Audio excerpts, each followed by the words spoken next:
పొంగనూరు కాన్స్టిట్యున్సీలో పొంగనూరు టౌన్లో 29వ తారీఖున రాత్రి 7:30 గంటలకి ఒక మైనర్ 6 సంవత్సరాల మైనర్ బాలిక అపహరణకు గురవటం మనందరికీ కూడా తెలుసు. అపహరణకు గురైన వెంటనే సుమారుగా రాత్రి 11 గంటల టైంలో వాళ్ళ ఫాదర్ పోలీస్ స్టేషన్కి వచ్చి కంప్లైంట్ ఇవ్వగా సుమారుగా ఎస్పీ దగ్గర నుంచి డిఎస్పీ లెవెల్ ఆఫీసర్స్ కానీ చుట్టుపక్కల సిఐలు ఎస్ఐలు అందరూ కూడా సుమారుగా 2 రోజులుగా దగ్గర 12 టీములను ఏర్పాటు చేసి ఆ అమ్మాయి అపహరణకు గురైన అమ్మాయి సజీవంగా దొరకాలి అని చెప్పి చాలా పెద్ద ఎత్తున వాళ్ళందరూ కూడా సెర్చ్ చేయడం మొదలుపెట్టారు, దర్యాప్తు చేయడం మొదలుపెట్టారు, వెతకడం మొదలుపెట్టారు.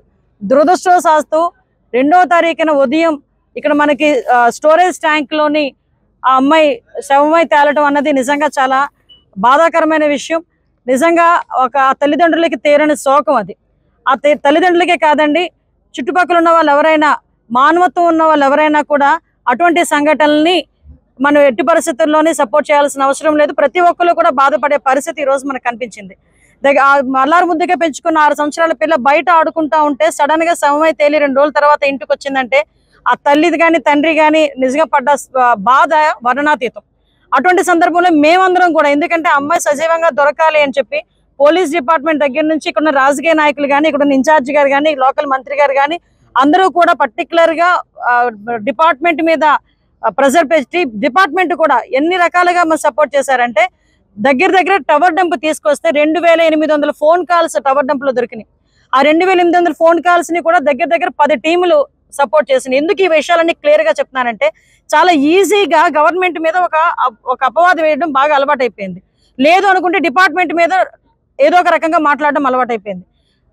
అపహరణకి గురైంది అని కేసు నమోదు చేసిన మరుక్షణం నుంచి ఆ అమ్మాయి దొరికినంత వరకు కూడా దగ్గర 12 టీములు వర్క్ చేసినాయి, టవర్ డంప్ తీసుకొచ్చారు. వాళ్ళతోనే కాకుండా సామాజిక స్పృహతో ముస్లిం మైనార్టీకి సంబంధించిన మత పెద్దలు కానీ సుమారుగా 100 మందికి పైగా, అదేవిధంగా పొంగనూరులో ఉన్న చాలా మంది పెద్దలందరూ కూడా అన్ని మతాలకు అతీతంగా బయటకు వచ్చి ఆ అమ్మాయి సజీవంగా దొరకాలని చెప్పేసి అందరూ కూడా సెర్చ్ చేయడం మొదలుపెట్టారు, సహకరించారు. దురదృష్టవశాత్తు ఆ అమ్మాయి మనకి సమయం తేలటం నిజంగా చాలా దురదృష్టం. దాన్ని కూడా రాజకీయం చేయడానికి ఈ రోజు బయటకు వచ్చి మాట్లాడే పరిస్థితి. ఆ అమ్మాయి దొరికిన తర్వాత నుంచి నేను కంటిన్యూస్ గా ఎస్పీ గారితో మాట్లాడటం, అఫీషియల్ గా మన సీఎంఓ ఆఫీస్ నుంచి కూడా మాట్లాడటం, మంత్రి గారు కానీ, ఇక్కడ లోకల్ ఇన్ఛార్జి గారు కానీ, ఫరూక్ గారు కానీ అందరూ కూడా కంటిన్యూగా ఏమైంది, ఎంతవరకు వచ్చింది నిందితులను పట్టుకోవడం అంటే ఆ రోజునే ఇంచుమించుగా ఒక 5-6 తీసుకొచ్చి వాళ్ళందరినీ కూడా దర్యాప్తు చేసి ఈ రోజు ఒక 3 అరెస్టు చూపించే పరిస్థితి ఈ రోజు వచ్చాం. ఎందుకంటే ఇది ఒక మైనార్టీకి సంబంధించిన ఇష్యూ, ముస్లిం మైనార్టీకి సంబంధించిన ఇష్యూ, చాలా సెన్సిటివ్ గా ఉండే ఇష్యూ. ఆ సెన్సిటివ్ గా ఉండే ఇష్యూని కూడా విత్ ఇన్ డేస్ లోని ఛేదించి ఈ రోజు ఎవరైతే నిందితులు ఉన్నారో వాళ్ళందరినీ కూడా 3 అరెస్టు చూపించి ఈ రోజు ఆ అమ్మాయికి న్యాయం జరిగేలా ఈ రోజు పోలీస్ డిపార్ట్మెంట్ కానీ గవర్నమెంట్ కానీ ముందుకు వస్తా ఉంటే దాన్ని కూడా రాజకీయం చేయడానికి ఈ రోజు వైఎస్ఆర్సీపీ నాయకులు బయటకు వచ్చి వాళ్ళ గురించి మాట్లాడే పరిస్థితి. ఏమంటే ఒక ఆడపిల్లని మామూలుగా అత్యాచారం జరిగిందంటేనే బయటకు వస్తే ఒక మగపిల్లాడు ఏడిపించాడంటేనే ఇంటికి వెళ్ళి అమ్మాయి చెప్పుకోవడానికి కూడా సిగ్గుపడుతుంది, బాధపడుతుంది. ఆ విషయాన్ని బహిర్గతంగా చెప్పడానికి కూడా చాలా మంది కుటుంబాల వాళ్ళు బయటకు రారు. అటువంటి రోజు ఒక ముస్లిం మైనార్టీ బాలిక చనిపోయి ఆ అమ్మాయిని అక్కడ పడేసిన తర్వాత బయటకు వచ్చి వీళ్ళు అత్యాచారం జరిగిందని సాక్షి టీవీలో ఏ రకంగా వాళ్ళు మాట్లాడగలుగుతున్నారండి? అంటే ఒక మైనర్ బాలిక హత్యను కూడా రాజకీయం చేసి ఆ అమ్మాయిని కూడా వీధిలో పెట్టడానికి ప్రయత్నం చేస్తున్నారు.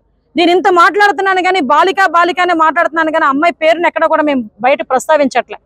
అంటే ఎవరైనా సరే అటువంటిది అత్యాచారం జరిగింది అని చెప్పి వాళ్ళే డిక్లేర్ చేసేసి అమ్మాయి పేరును కూడా బయటకు తీసుకొచ్చి ఈ కుటుంబాన్ని ఇంకా మనోవేదనకి గురి చేసే పరిస్థితి కనిపిస్తా ఉంటే ఎందుకు ఊరుకోవాలి? ఈ రోజు ఇదిగో నా దగ్గర పోస్ట్ మార్టం రిపోర్ట్ ఉంది. సుమారుగా 5 డాక్టర్లు కలిపి సిగ్నేచర్ చేసి ఇచ్చిన పోస్ట్ మార్టం రిపోర్ట్. ఎటువంటి సెక్షువల్ అసాల్ట్ లేదు, ఆ అమ్మాయి బట్టలు కూడా ఎక్కడ కూడా చిరగలేదు, చిన్న గాయం కూడా లేదు.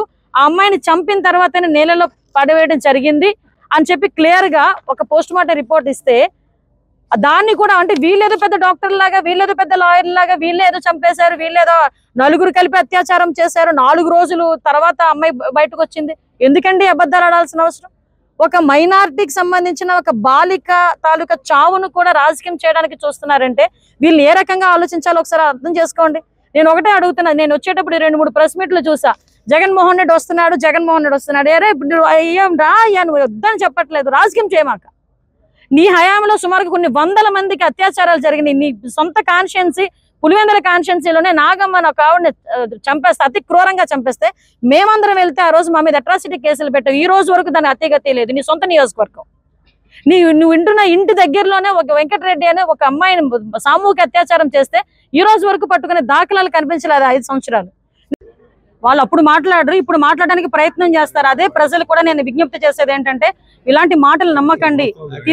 తిరిగి మీరు వాళ్ళు ప్రశ్నించండి అని మేము చెప్తున్నాం. ఎందుకంటే ఇంతమంది అమ్మాయిలు మిస్ అవుతున్నారని ఆ రోజు చెప్తే ఆ రోజు ఎవరు మాట్లాడలే. ఈ రోజు ఎక్కడ కూడా అటువంటి సంఘటనలు జరగకుండా, ముఖ్యంగా నేను ఇక్కడికి వచ్చిన తర్వాత ఒక డెమోక్రటిక్ పార్టీకి సంబంధించిన వాళ్ళు కూడా బయటకు వచ్చి, ఈ రోజు కొంతమంది మా ఎమ్మెల్యేలు కూడా కొంతమంది బయటకు వచ్చి, ఇక్కడ గాంజా డ్రగ్స్ ఇవన్నీ కూడా విపరీతంగా పెరిగిపోయినాయి, వాటిని కూడా అరికట్టాలని చెప్తే ఎస్పెషల్ మేము దాని మీదే పని మీద ఉన్నాం. ఈ 100 రోజుల పరిపాలనలో గంజాని డ్రగ్స్ ని అరికట్టడానికి నార్కోటిక్ టాస్క్ ఫోర్స్ కూడా ఏర్పాటు చేస్తున్నాం. అది కేబినెట్ అప్రూవల్ అయిన తర్వాత దాన్ని లాంచ్ కూడా చేస్తాము. గంజా నిర్మూలించడంలోని మేము ఎట్టి పరిస్థితుల్లోనే ఒక స్టెప్ బ్యాక్ స్టెప్ కూడా మేము వేయట్లే. అట్ ద సేమ్ టైం గంజాలు ఎక్కడైనా సరఫరా జరిగినా, గంజాలు యూజ్ చేసినా కూడా ఇమీడియట్ గా యాక్షన్ తీసుకోండి అని ప్రతి డిపార్ట్మెంట్ వాళ్ళ, పోలీస్ డిపార్ట్మెంట్ వాళ్ళకి ఆదేశాలు కూడా ఇవ్వడం జరిగింది. అటువంటి సంఘటనలు ఏమైనా కనిపించినా దయచేసి ప్రజలు కూడా పోలీస్ డిపార్ట్మెంట్ వాళ్ళకి సహకరించాల్సిందిగా కోరుకుంటున్నాను. 1 కాదండి, 2 కాదండి, సంఘటనలు చెప్పమంటే నేను చాలా సంఘటనలు చెప్పగలను. 5 సంవత్సరాల్లోని మీరన్న మిస్బా వాళ్ళ తల్లి కూడా ఈ రోజు నా దగ్గరకు వచ్చింది ఈ రోజు మాట్లాడడానికి. అంటే విషయం ఏంటంటే, ఆ రోజు అధికారంలో ఉండి సీఎం పొజిషన్ లో ఉండి ఆయన ఆ రోజు ఇంతమంది ఆడపిల్లలు చచ్చిపోయినా, చంపేస్తున్నా, అత్యాచారాలు చేస్తున్నా, మీరు తెలుసా మహిళా కమిషన్ కి సీఎం అప్పుడు జగన్మోహన్ రెడ్డి, మాజీ సీఎం జగన్మోహన్ రెడ్డి గారికి నేను ఒక బుక్లెట్ ఇచ్చామండి. ఇంతమంది అమ్మాయిలను చంపేశారు, ఇంతమంది అమ్మాయిల మీద అత్యాచారాలు జరిగినాయి, మీరు ఎటువంటి యాక్షన్ తీసుకుంటున్నారంటే ఒక్క రోజు దాని గురించి మాట్లాడే సందర్భం లేదు. ఈ రోజు కావాలని ఇక్కడ రాజకీయం చేయడానికి, ఆ పాపం ఆ పిల్ల అత్యాచారం జరగలేదు, నా పిల్లకి మామూలుగా చనిపోయింది, అతి క్రూరంగా చంపేశారని నా తల్లిదండ్రులు బాధపడతా ఉంటే, లేదు అత్యాచారం జరిపి చంపేశారు అంటే ఈ రకంగా వాళ్ళు అది కూడా రాజకీయం చేయడానికి చూస్తున్నారు. కేవలం రాజకీయాలకి, చావుల్ని కూడా రాజకీయాలకు ఉపయోగించుకునే పరిస్థితి వైఎస్ఆర్సీపీలో ఉంది తప్పించి అంతకు మించి ఏమీ లేదు. అందుకే నేను అప్పీల్ పెడుతున్నా, ప్రజలకు అప్పీల్ పెడుతున్నా, మైనార్టీ సోదరులకు అప్పీల్ పెడుతున్నా. మీరందరూ కూడా ఒక్కసారి ఆలోచించండి. సంఘటన జరిగిన తర్వాత ఎంత తొందరగా రియాక్ట్ అయ్యారో పోలీసులు కూడా. 12 బృందాలు ఏర్పాటు చేయడమే కాదు, క్లూస్ టీమ్స్ దగ్గర నుంచి, డాగ్ స్క్వాడ్ దగ్గర నుంచి, టవర్ డంప్ దగ్గర నుంచి ప్రతి ఒక్క ఆస్పెక్ట్, ఏ ఒక్క చిన్న అవకాశాన్ని కూడా వదలకుండా వితిన్ డేస్ లోనే ఈ రోజు నిందితులను పట్టుకొని ఈ రోజు అరెస్ట్ చేసే పరిస్థితి కనిపించిందంటే అది చంద్రబాబు నాయుడు గారి గవర్నమెంట్ అంటే, అది ఎన్డీఏ గవర్నమెంట్ అంటే. అలా మానేసుకొని అది చూసి ఓర్వలేక దీన్ని కూడా రాజకీయం చేయడానికి పక్క నియోజకవర్గాల నుంచి ఇక్కడికి వచ్చి రెచ్చగొట్టేది ఏంది నాకు అర్థం కావట్లే. వచ్చి సహాయం చేయండి, అమ్మాయికి భరోసాగా నిలబడండి ఒక రోజు వచ్చి, అంతే తప్పించి ఈ రకంగా చేయటం అనేది మంచి పద్ధతి కాదు. దీన్ని కూడా ప్రజలందరూ కూడా దయచేసి గమనించాలని మనస్ఫూర్తిగా తెలియజేసుకుంటున్నాను. 1 కాదండి, 2 కాదండి, సంఘటనలు చెప్పమంటే నేను చాలా సంఘటనలు చెప్పగలను. 5 సంవత్సరాల్లోని మీరన్న మిస్బా వాళ్ళ తల్లి కూడా ఈ రోజు నా దగ్గరకు వచ్చింది ఈ రోజు మాట్లాడడానికి. అంటే విషయం ఏంటంటే, ఆ రోజు అధికారంలో ఉండి సీఎం పొజిషన్ లో ఉండి ఆయన ఆ రోజు ఇంతమంది ఆడపిల్లలు చచ్చిపోయినా, చంపేస్తున్నా, అత్యాచారాలు చేస్తున్నా, మీరు తెలుసా మహిళా కమిషన్ కి సీఎం అప్పుడు జగన్మోహన్ రెడ్డి, మాజీ సీఎం జగన్మోహన్ రెడ్డి గారికి నేను ఒక బుక్లెట్ ఇచ్చామండి. ఇంతమంది అమ్మాయిలను చంపేశారు, ఇంతమంది అమ్మాయిల మీద అత్యాచారాలు జరిగినాయి, మీరు ఎటువంటి యాక్షన్ తీసుకుంటున్నారంటే ఒక్క రోజు దాని గురించి మాట్లాడే సందర్భం లేదు. ఈ రోజు కావాలని ఇక్కడ రాజకీయం చేయడానికి, ఆ పాపం ఆ పిల్ల అత్యాచారం జరగలేదు, నా పిల్లకి మామూలుగా చనిపోయింది, అతి క్రూరంగా చంపేశారని నా తల్లిదండ్రులు బాధపడతా ఉంటే, లేదు అత్యాచారం జరిపి చంపేశారు అంటే ఈ రకంగా వాళ్ళు అది కూడా రాజకీయం చేయడానికి చూస్తున్నారు.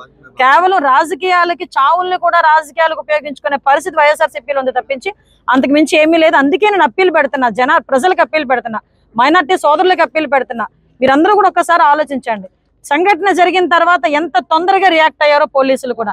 12 బృందాలు ఏర్పాటు చేయడమే కాదు, క్లూస్ టీమ్స్ దగ్గర నుంచి, డాగ్ స్క్వాడ్ దగ్గర నుంచి, టవర్ డంప్ దగ్గర నుంచి ప్రతి ఒక్క ఆస్పెక్ట్, ఏ ఒక్క చిన్న అవకాశాన్ని కూడా వదలకుండా వితిన్ డేస్ లోనే ఈ రోజు నిందితులను పట్టుకొని ఈ రోజు అరెస్ట్ చేసే పరిస్థితి కనిపించిందంటే అది చంద్రబాబు నాయుడు గారి గవర్నమెంట్ అంటే, అది ఎన్డీఏ గవర్నమెంట్ అంటే. అలా మానేసుకొని అది చూసి ఓర్వలేక దీన్ని కూడా రాజకీయం చేయడానికి పక్క నియోజకవర్గాల నుంచి ఇక్కడికి వచ్చి రెచ్చగొట్టేది ఏంది నాకు అర్థం కావట్లే. వచ్చి సహాయం చేయండి, అమ్మాయికి భరోసాగా నిలబడండి ఒక రోజు వచ్చి, అంతే తప్పించి ఈ రకంగా చేయటం అనేది మంచి పద్ధతి కాదు. దీన్ని కూడా ప్రజలందరూ కూడా దయచేసి గమనించాలని మనస్ఫూర్తిగా తెలియజేసుకుంటున్నాను.